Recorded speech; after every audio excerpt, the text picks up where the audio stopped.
Listen to my voice, singing in the wind.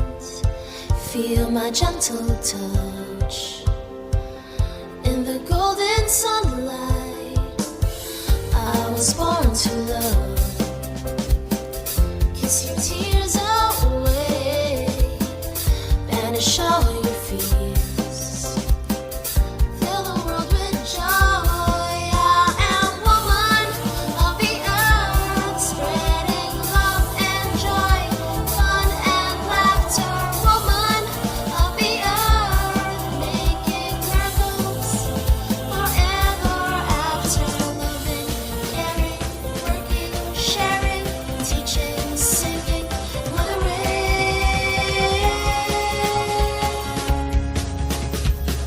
See my loving glow in a blushing flower. Watch my dreams take wings over sky so blue. I will save the earth and its every glory. I will teach my child every golden story.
Listen to my voice, singing in the wind.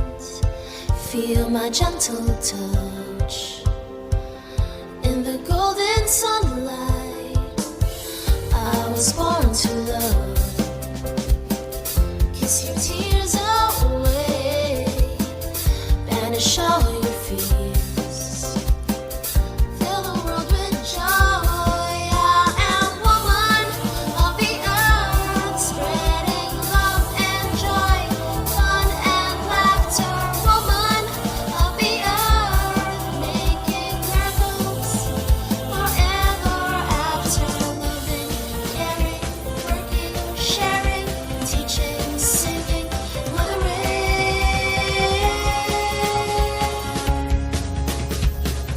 See my loving glow in a blushing flower. Watch my dreams take wings over sky so blue. I will save the earth and its every glory. I will teach my child every golden story.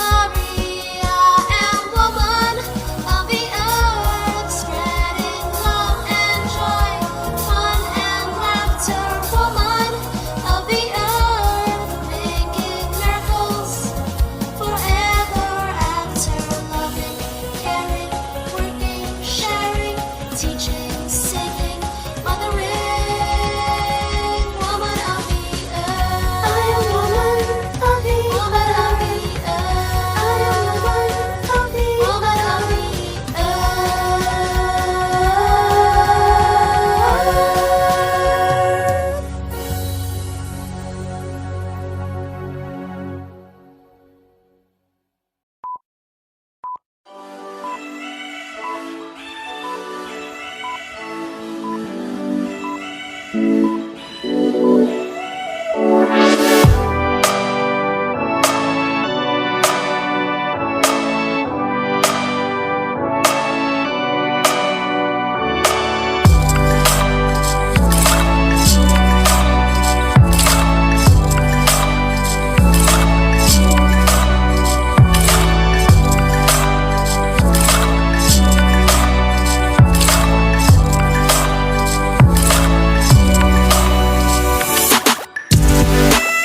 Hello, ladies and gentlemen. A warm and green afternoon to everyone, and welcome to the biggest advocacy-driven beauty pageant in the country. This is Miss Earth Australia 2021. I'm Sheridan Mortlock, your current Miss Air Australia and your host for today. Firstly, I would like to thank our sponsor this afternoon, Megaworld International, for bringing in the second batch of our national finalists to discuss their advocacies about the environment. And of course, Megaworld International is headed by the ever-energetic Miss Liz Angeles, the Vice President for Asia and Pacific 3. Thank you very much. And of course, to all the viewers who are watching us live on our official Miss Earth Australia Facebook and YouTube page, I want to thank you wherever you are for watching us right now. Please continue sharing your messages, reactions, and feedback in the comment section throughout this afternoon. As our Mother Earth continues to heal in this pandemic, it brings us joy that despite this, the Miss Earth Australia advocacies continue and is still alive and active. Last week, we've had our first batch of national finalists discuss about conserving the environment. This afternoon, a new set of national finalists will be here for their environmental talk. This week's theme is Endangered Species and Deforestation. We all hope that you're doing well this lovely afternoon as we meet our 4 gorgeous and beautiful national finalists. So without further ado, I'd like to introduce our first national finalist, Nicole from Victoria. Hi, my name is Nicole Wilson. I'm 26 from Melbourne, Victoria, and my advocacy is focusing on education and reconnecting people with nature. Thank you. Thank you, Nicole. Our second national finalist is Jessica from New South Wales.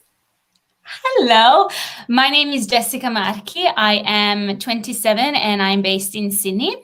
My advocacy is to raise awareness for climate change. Climate change, it's real, and I feel as though people may not realize the effects that it has and how it's going to really impact our planet and the generations to come. So my advocacy is to really raise an awareness for that so that we lead the way for the generations to come. Thank you.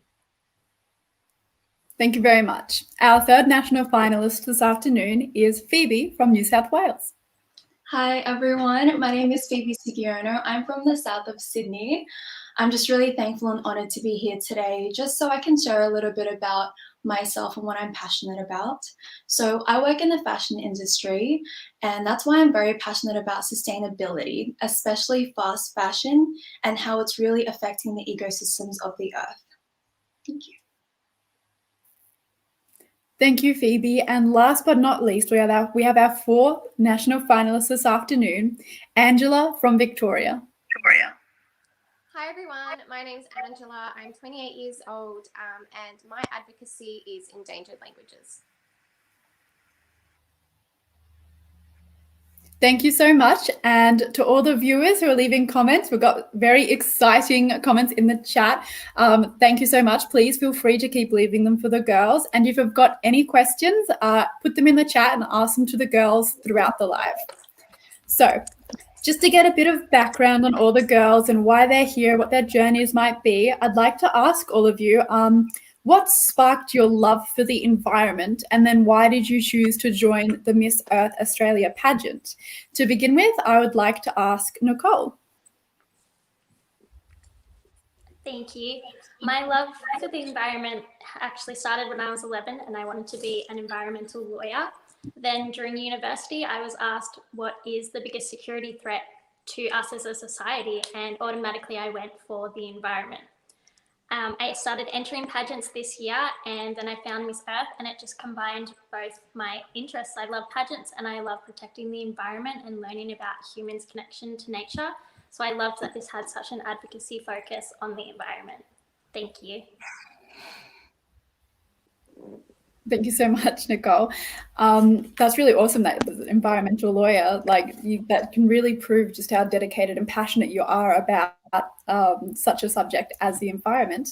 Now I would like to ask Jessica, what sparked your interest and love for the environment, and why Miss Earth Australia? Honestly, for me, I think it's because I feel as though as a society we're so worried about climbing the social ladder and how we're perceived by the world, and issues that really shouldn't matter. And we're sort of putting aside things like, for me, for example, what I'm really passionate about, climate change, right? And it's not really as taken seriously as it should. So I feel like having a platform like Miss Earth Australia would give me a voice to actually spread that message and get people to understand the impact and what it's really going to do to everyone and the generations to come.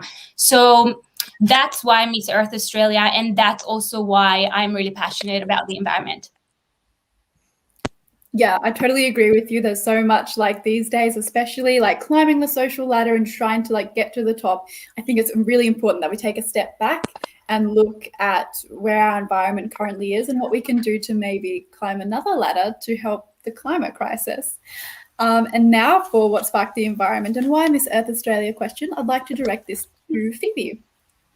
Well, why Miss Earth? Well, Miss Earth's slogan is beauty with a cause. And I find that personally inspiring because that means that Miss Earth's beauty queens are more than just looks. So we have a passion, we have a drive, and we have a depth within us that really wants to make a difference in this society. So also like what my passion is about sustainability in fashion.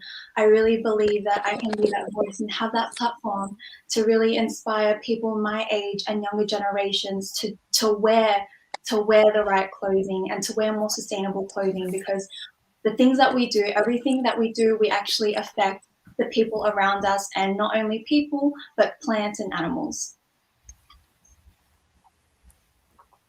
Thank you so much. And people that are watching that might not know me, my advocacy when I did Miss Earth Australia was also fast fashion. So it's something I'm also very passionate about, Phoebe. So I'm looking forward to asking you some questions about that later in the live. And then finally, Angela, what sparked your passion and love for the environment, and why Miss Earth Australia?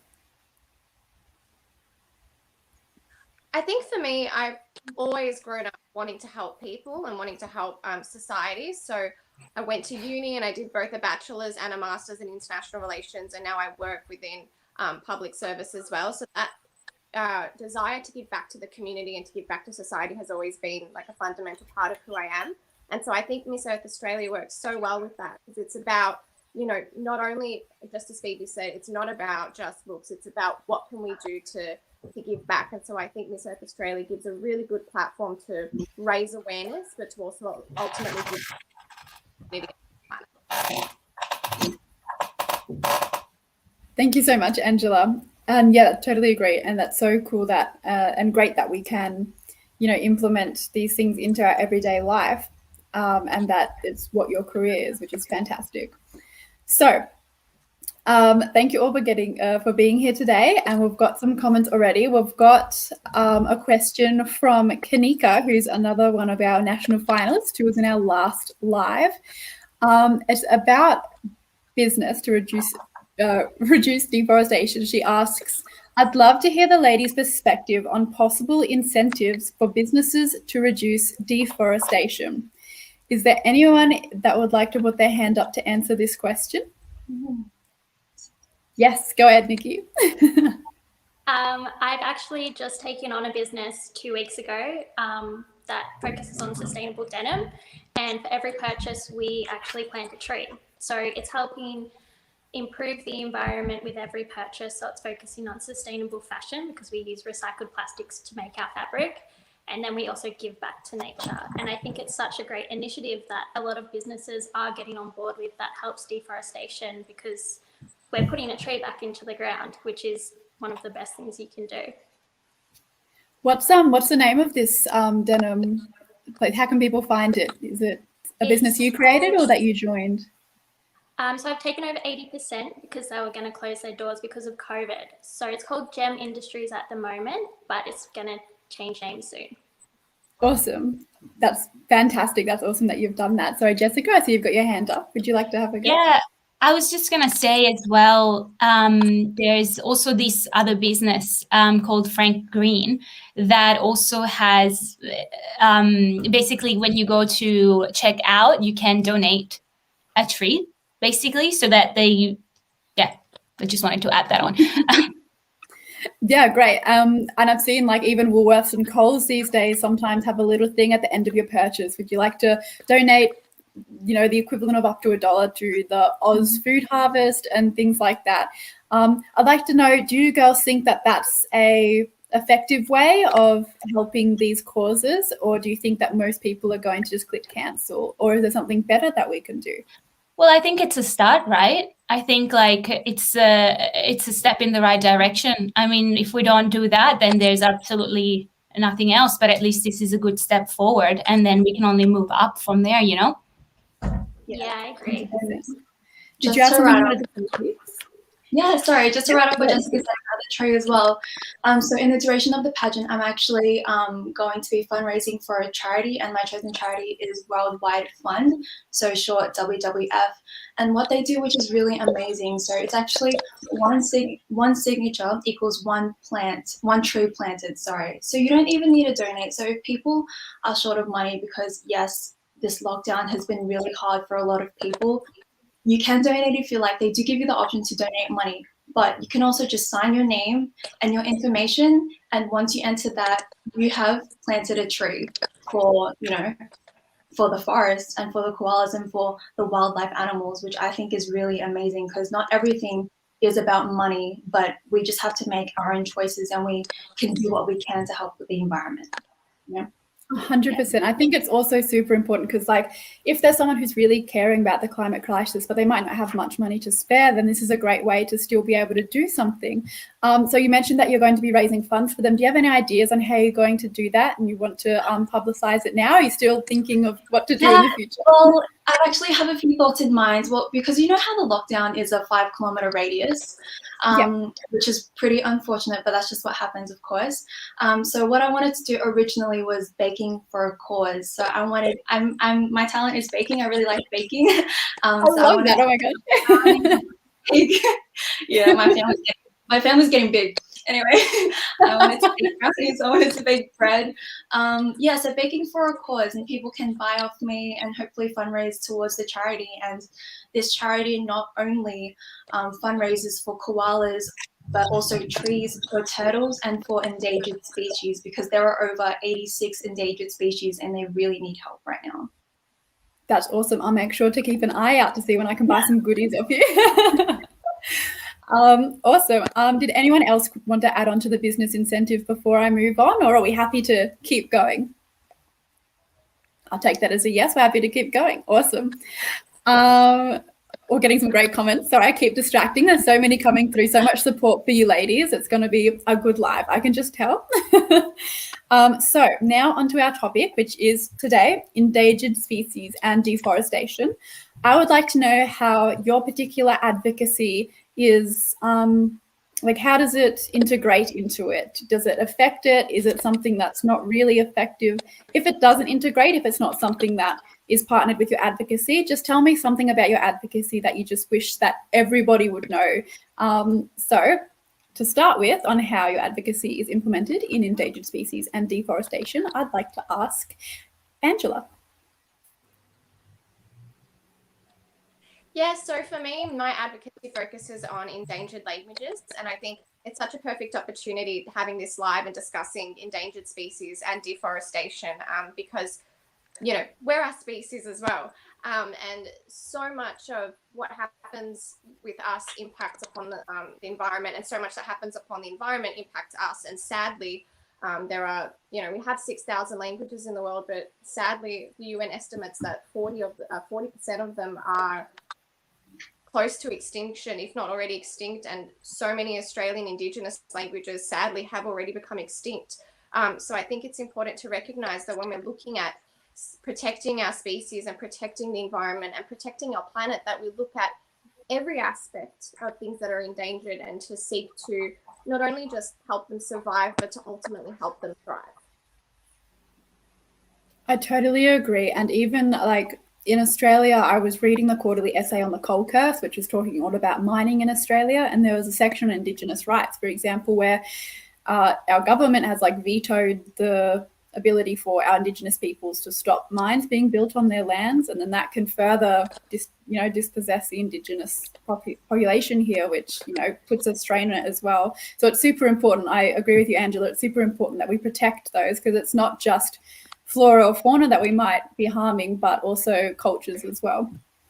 So now back to my question of endangered species and deforestation in your advocacy. I would like to ask Nikki.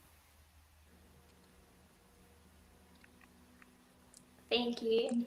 For my advocacy, I really want to focus on education and simple things that we can do in our day-to-day lives that also reconnect us back with nature.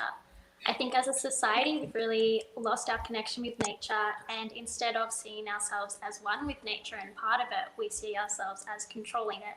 And that's how we end up in a situation where we have so much deforestation and so many endangered species. One of the biggest reasons for deforestation is actually for beef. So just by cutting down your meat consumption, you can actually help reduce deforestation. And it's those simple things that people don't realize actually do have a big impact, because you have your whole supply and demand. So I guess that's where my advocacy comes into it. It's very broad in showing that you can do something simple and it can have a huge impact on the environment. Thank you. 100%. Yeah. And like, it's amazing when you look up the facts and statistics and just how much like water and land meat takes to like consume it, and the amount that we consume it. It's like crazy. Like anybody watching, go and like research the difference between like, vegetarian diets or even vegan diets and of like a regular diet. And it's like intense the amount of strain that it has on our environment. And Nikki, what's the name of your bird? Because it is so cute. Her name is Charlotte. I keep forgetting she's there. She thinks it's about her. I love it so much. It's such a cute little bird. Okay, now Jessica, how does your advocacy implement into endangered species and deforestation? Well, my advocacy is climate change, so it has everything to do with it, basically. When it comes to making people aware of climate change, it's basically me making people understand what it is and what's happening. But with deforestation, that already increases the carbon dioxide that's being emitted into the atmosphere, which means that there's more greenhouse gases, which means global warming, which means climate change again. So it's really just a cycle. And, the more ice melts, the more the temperature of the water warms up as well, the more, you know what I mean? And I think it's a continuous cycle, and there's no ending until we do something about it, which is how this topic reflects with my advocacy.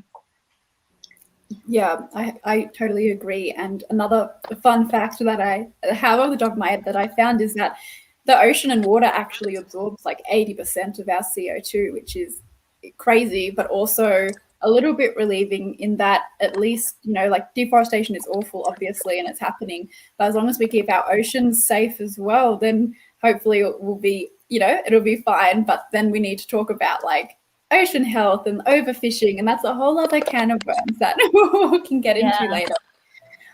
Now, Phoebe, how does your advocacy relate to this week's topic? Well, my advocacy is on sustainability. I do focus on fashion, but I'm just going to talk about sustainability first. So I believe in making like informed daily choices can help fight against deforestation.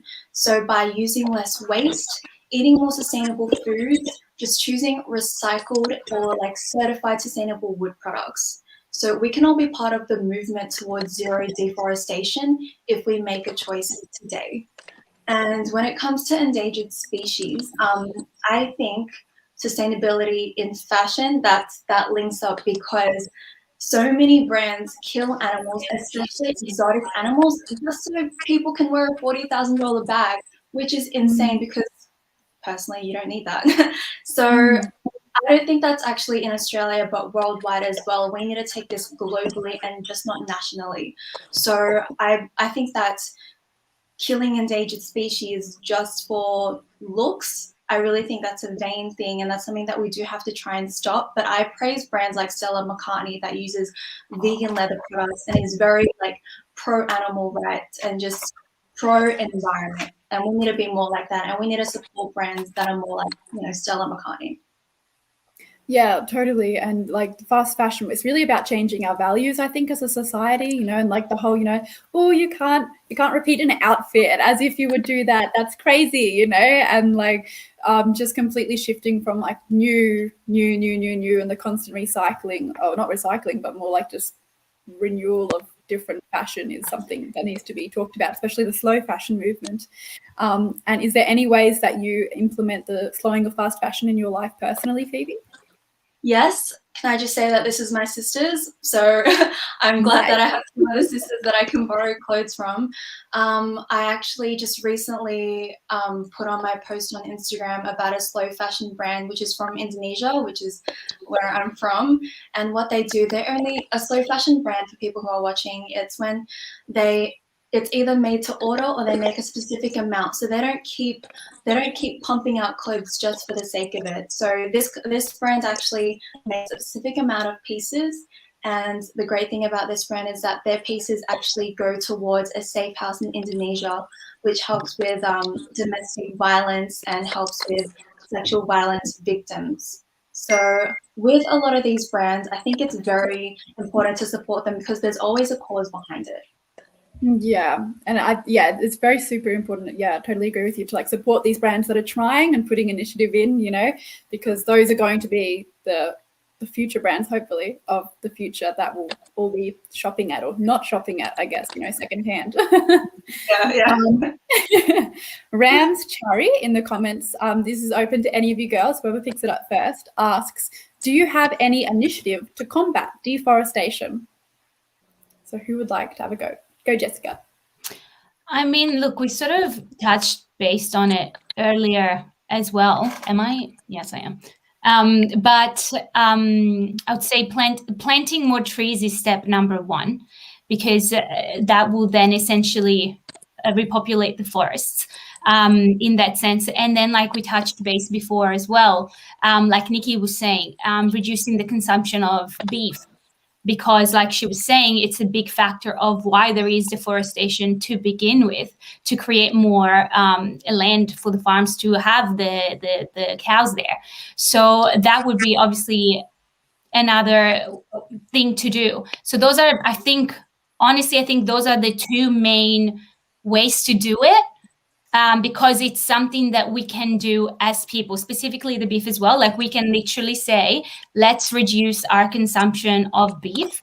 And it's something that each individual can do. And if we can all do it, not everyone is going to, but if lots of people do it, then that's, again, a huge step forward the right direction. 100%. It's so important that like everyone does do their part as much as they can. Obviously, there's only so much that you can influence everyone to do it, because everyone's an individual and different, and we really do have to focus on like collectively reaching that top government legislation or business or organization, because they will have the most effects. But what you can do individually is just as important, I reckon. So things like reducing meat consumption is super helpful. We have another question here in the comments. Layla, I think it's Baniquid, sorry if I pronounced that wrong, Layla. She asked, what are the negative impacts of deforestation? So would someone else like to have a turn answering this one? Yeah, Phoebe?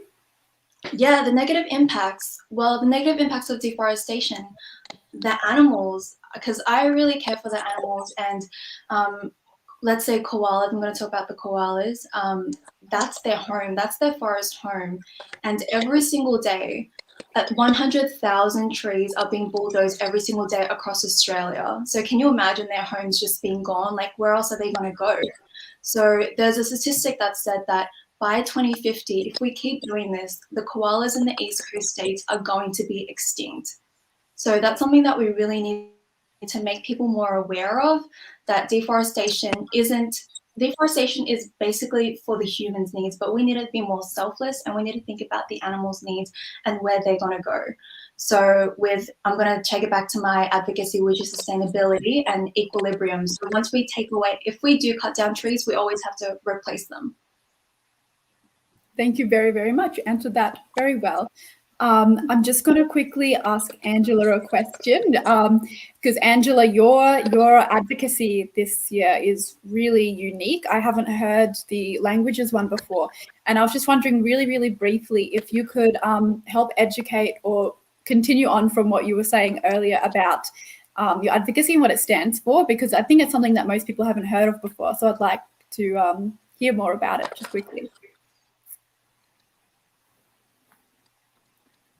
Yeah, sure. I think for me, I mean, it's quite a personal topic for me because I do speak a language which is sadly, dying out, and it's something that I've realized that so much of us don't really know how important languages are to not only just who we are as people, but who we are as a society and how we function within the world. And it's so telling to talk about topics like deforestation or talking about climate change or globalization or all these things that are going on in the world, because they all impact groups, whether they're Indigenous groups, whether they're cultural groups, whether they're minority groups, or whether it's the communication that we have with one another. That all changes when all these impacts in the world change. So sadly, as a result of all those things, our languages are dying out. And the way I see it is that languages are a piece of glue that holds the world together. And in the same way that we wouldn't want any subspecies of an animal dying out, or any subspecies of a plant or a tree or anything in the world dying out, we shouldn't be having the same with our languages as well. So I think that's why I wanted to raise that topic and raise that awareness so that we know that, it impacts all of us. And what language is it that you're learning? That is dying out? You mentioned that you have one. It's called, depending where you are in the world. I mean, we call it Armanashti is what it's called, but in English, the general name is Aromanian. And in different countries throughout the Balkans, it's got different names. So in Macedonia, they call us Vlasi. In Greeks, they call us Vlahi. In Serbia, they call us Tsintsar. Like, we're known by different names, but sadly, it is a language that is starting to die out. And so I would just encourage anyone that's watching this live, or anyone who speaks another language, it's just continue speaking it, and not only just speak it, but teach your languages to your family and to your friends as well, because it really is something that is unique. Thank you so much. That's super interesting. I'm just going to quickly interrupt our questions right now.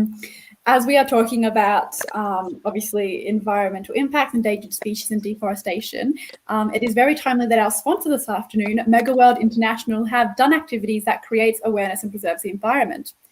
And whoever will win the next Miss Earth Australia, and when international travel is open, hopefully soon, and able to fly to the Philippines, which is the home of Miss Earth International, the winner will have a chance to visit the famous tropical paradise island in the Philippines, the Boracay Islands. One of their key projects of Megaworld International is also located in that paradise islands of the Boracay New Coast. This is a master-planned township that preserves the natural beauty of Boracay and at the same time builds a sustainable community in the island. Aside from using environmentally friendly construction materials and techniques, Megaworld International has so many environmental initiatives in this project that foster long-term preservation of the island. To name a few, the Township project has its own treatment plant to prevent the waste discharged to the sea. It also uses the recycled water from the plant itself to irrigate the gardens within the community. The Township also has solar-powered streetlights, which is serviced by electric vehicles. And lastly, the Township have done a multiple special cleanup drive along the island's 3-kilometre famous coastline and have preserved hundreds of full-grown trees in the community, which includes some trees listed as endangered species. So if you didn't have enough incentive to win a Miss Earth Australia already, hopefully this one will be an extra boost. I hope that one day I can visit this beautiful green community if I ever take my vacation in the Philippines in the future. So keep that in mind, girls. Back to general proceedings now. Our current Miss Earth Australia, Queen Brittany Dixon, has asked, what initiatives are you aware of that the Australian government is undertaking to protect threatened species? Or I'm going to quickly add on to that, if you don't know of anything by the Australian government, what do you think needs to be done? Or what do you think helps? And I'd like to ask Nikki this question. Oh, sorry, not Nikki. Yeah, Nicole, that's right, yeah. I'm like, oh my gosh, was Nikki correct? No, it is right, Nicole. Go ahead, yeah. Oh, thank you. Charlotte just chimed in there as well. I think there's a lot that our government can do, to be honest. we're definitely not doing enough for the environment in general and for endangered species in particular. I know there are a lot of initiatives, but I think just general education to the public. I know there's a lot of people that still aren't aware of how bad the issue actually is, and that Australia is actually the leading country for extinct mammals, which is horrible, and that's something that you really don't want to be a part of.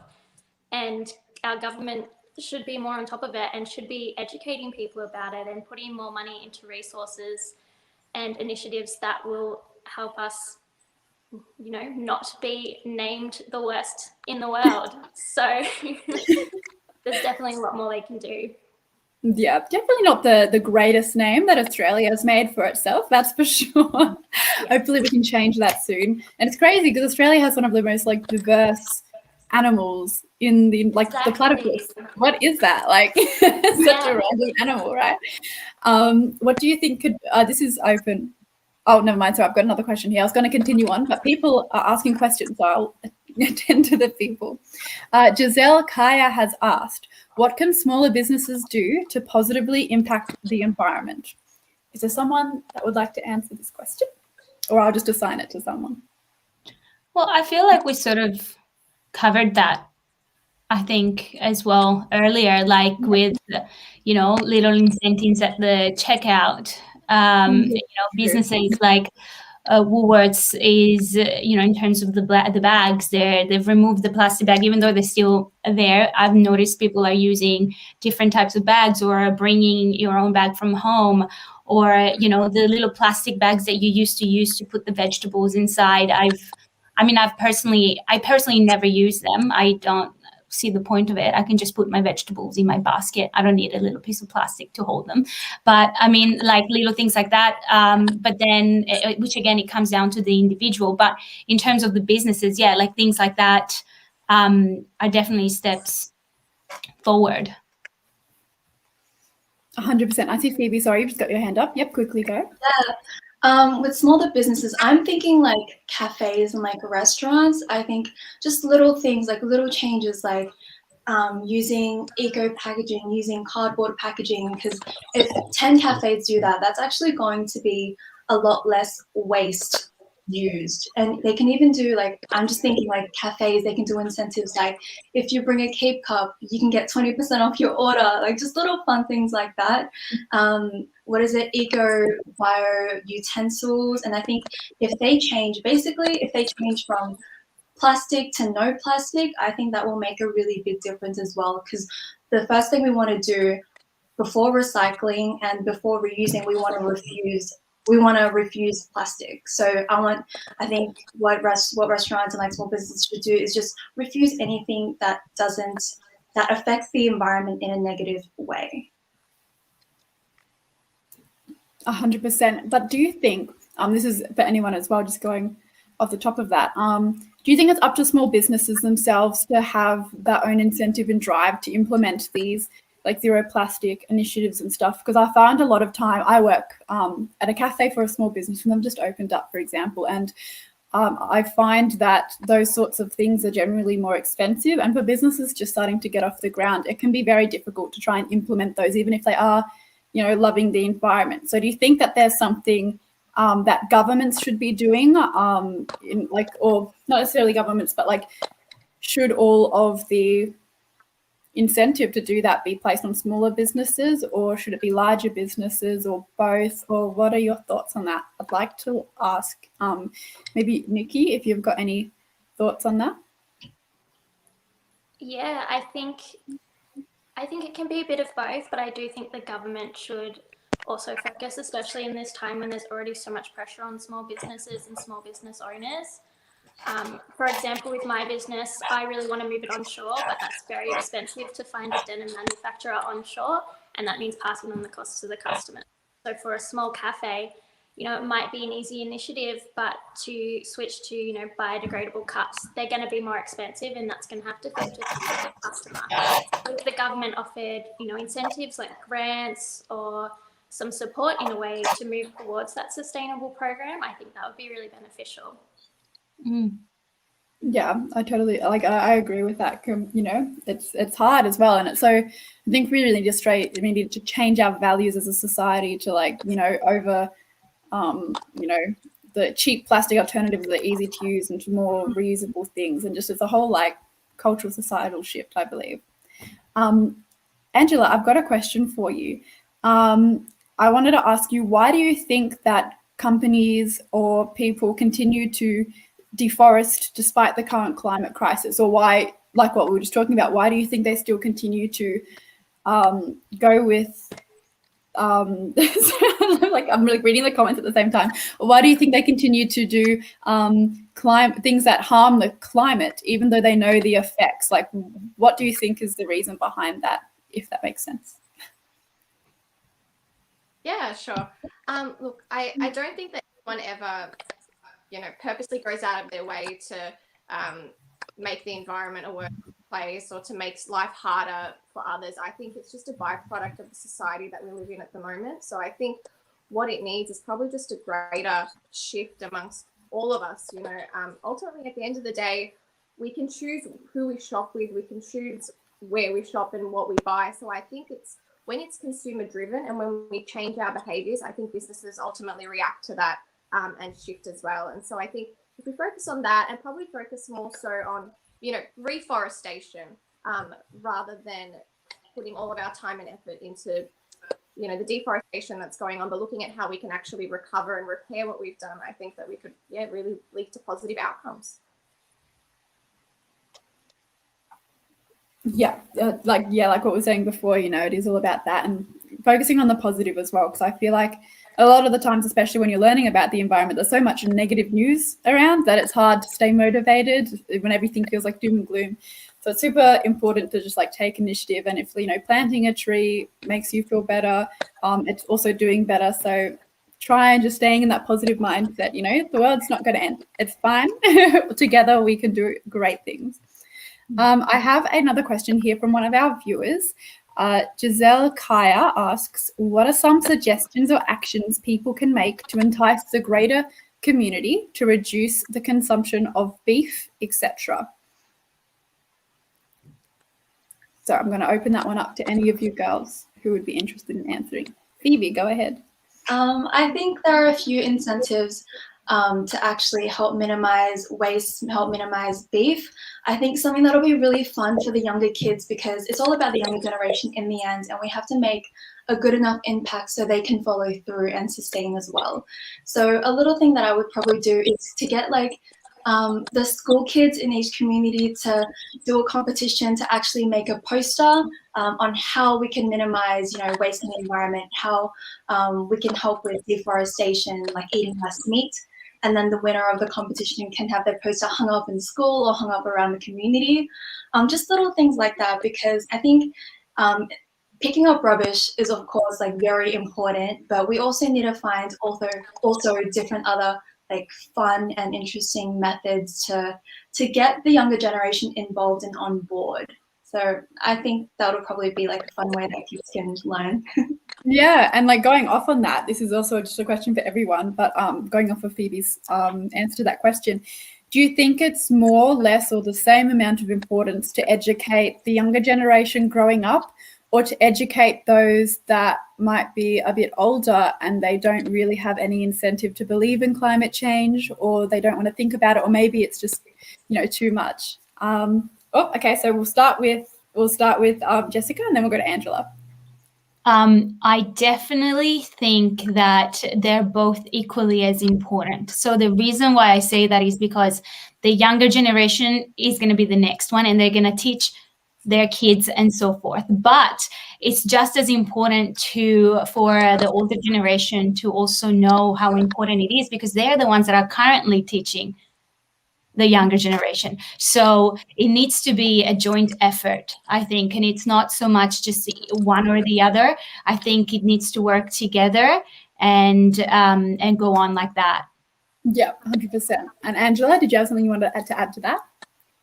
Yeah, I mean, I completely agree. And I think sometimes, you just don't know what you don't know. So whether you're older or younger or, within your peer group, the more I think the more you learn and you can share and grow from. So I completely agree yeah, both are just as important.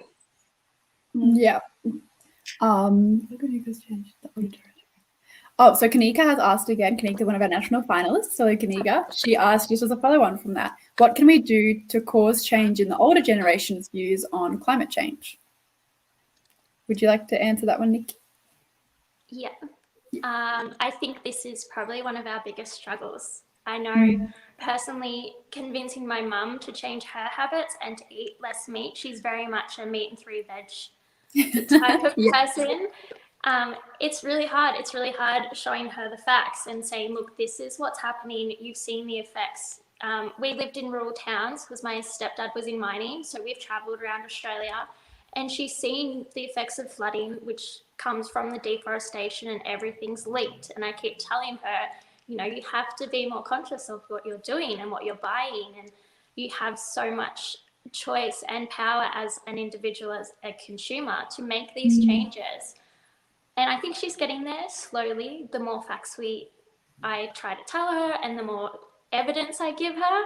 But it is really hard because it is that mindset of, well, I'm not going to be here, so it's not going to affect me.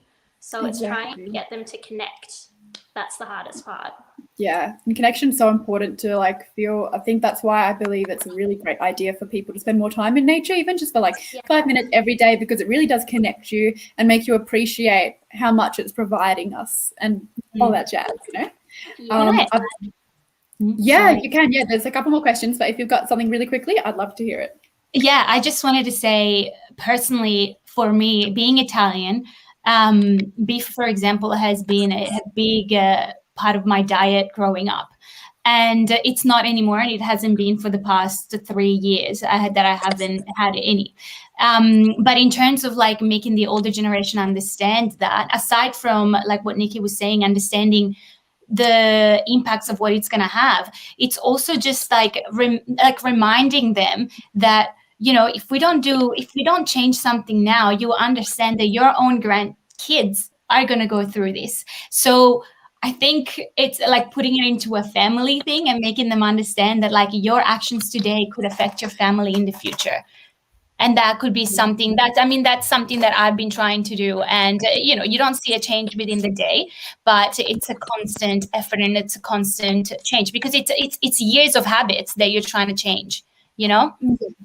Yeah, and it's super hard. And if people don't have family as well, they can't relate. Like if they don't have anyone after them, it's harder to relate, because then there really is like no reason. But I've also found that sometimes people might not want to hear it because they are very anxious, but they just decide to ignore it because it's easier, you know? So it's also super important, that fine line, you know, between like, you need to be educated, but also don't freak out, please, you know? It's just like little things.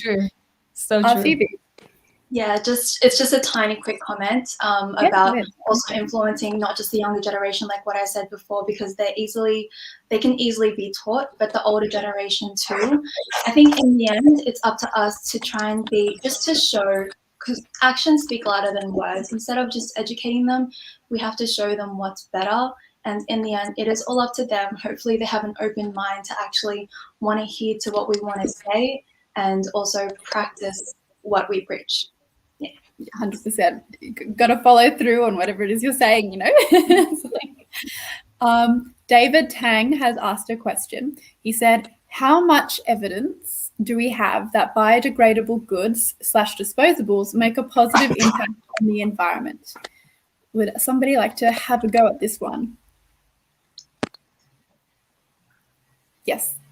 Yeah, well, a lot of biodegradable goods, they're said that they are easily compostable, because when it comes to plastic, it's very hard to recycle them and it's very hard to get rid of them.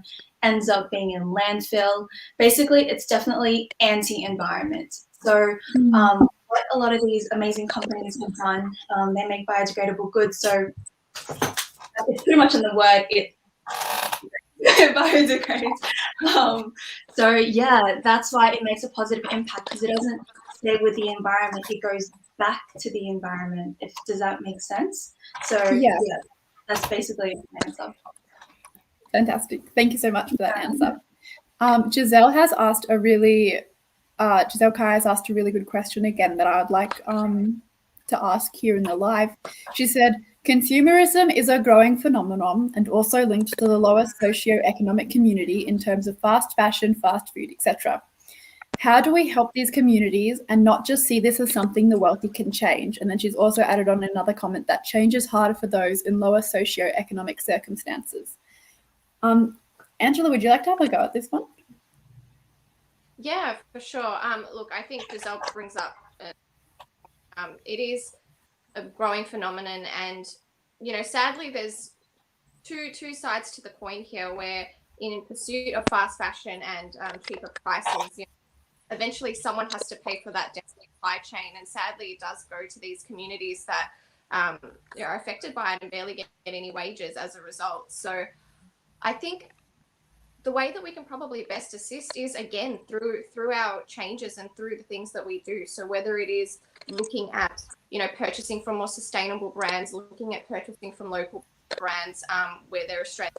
I'm also conscious of the fact, though, sadly, even within a country such as Australia, we also have people that are struggling who can't necessarily go out and afford to purchase, a 300 pair of jeans that were manufactured here and made here.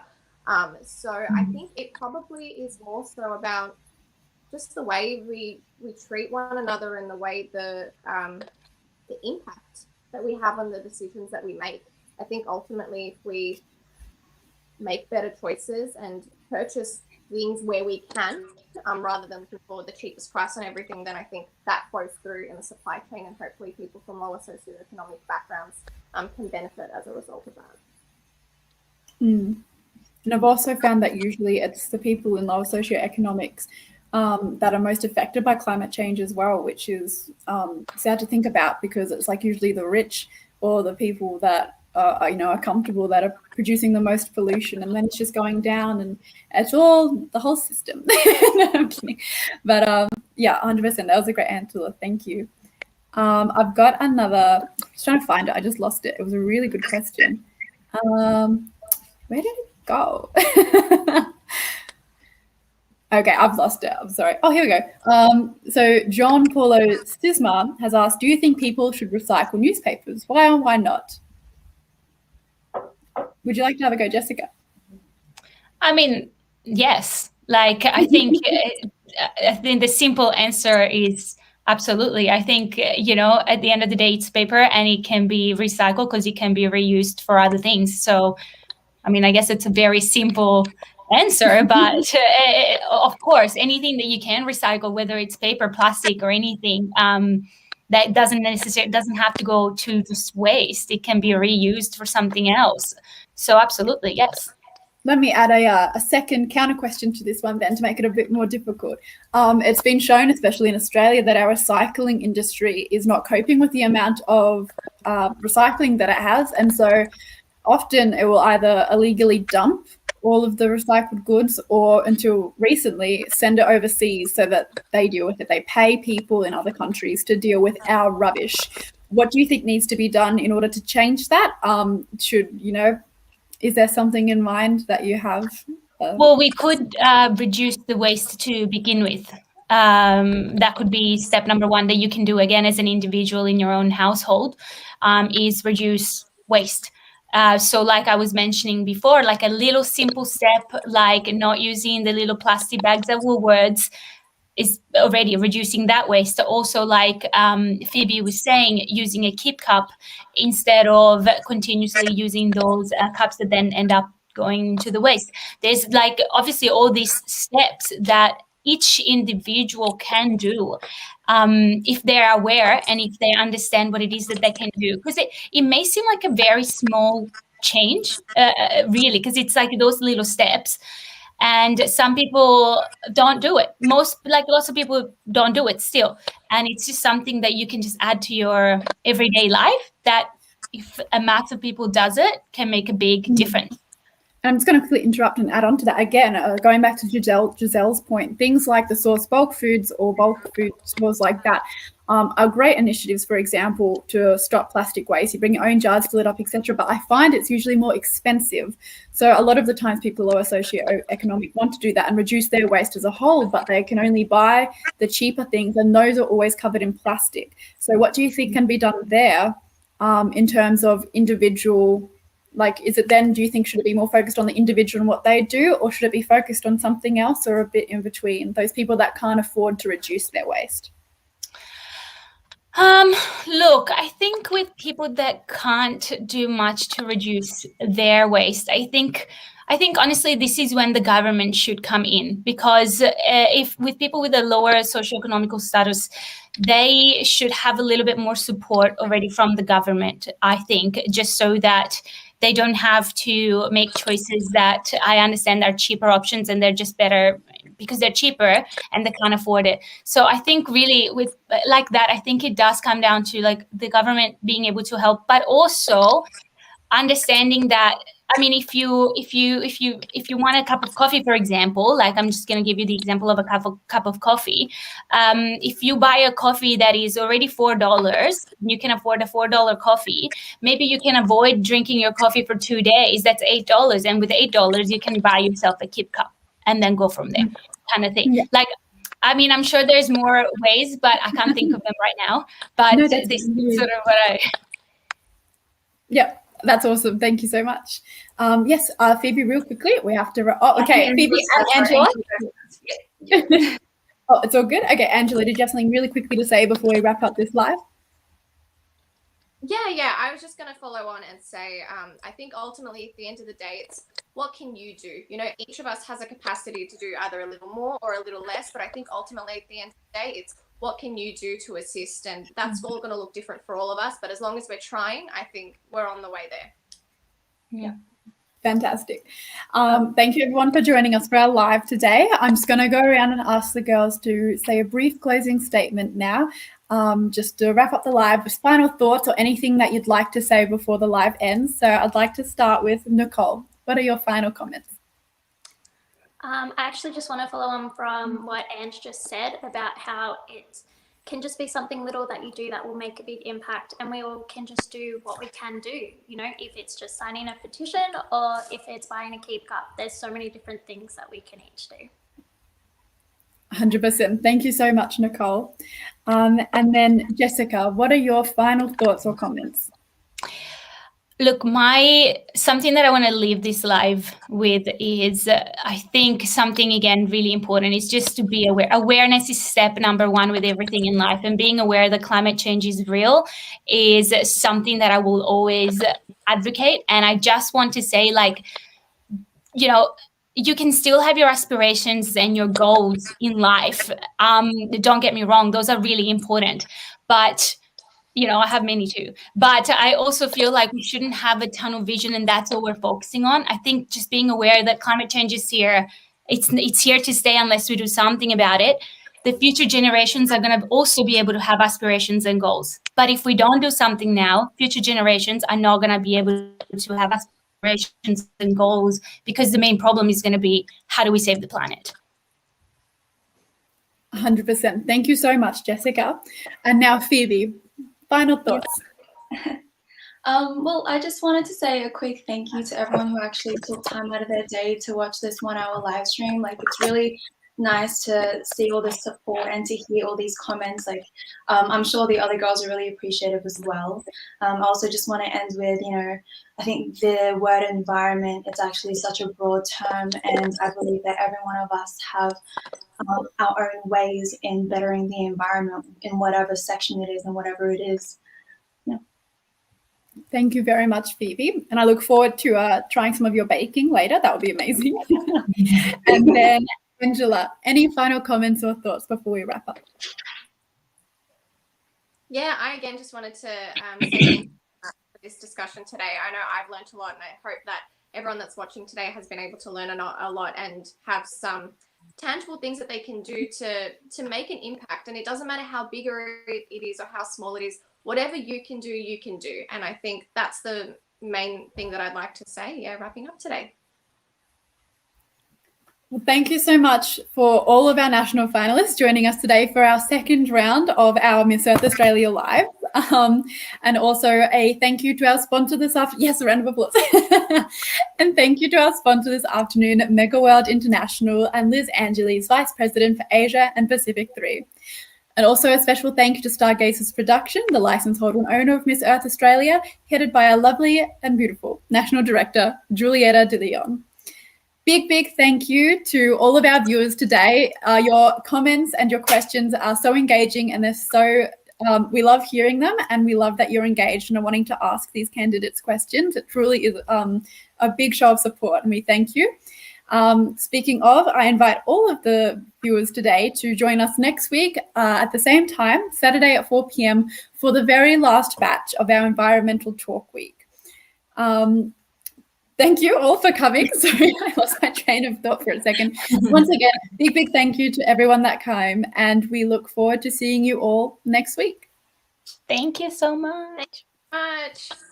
Bye. Bye.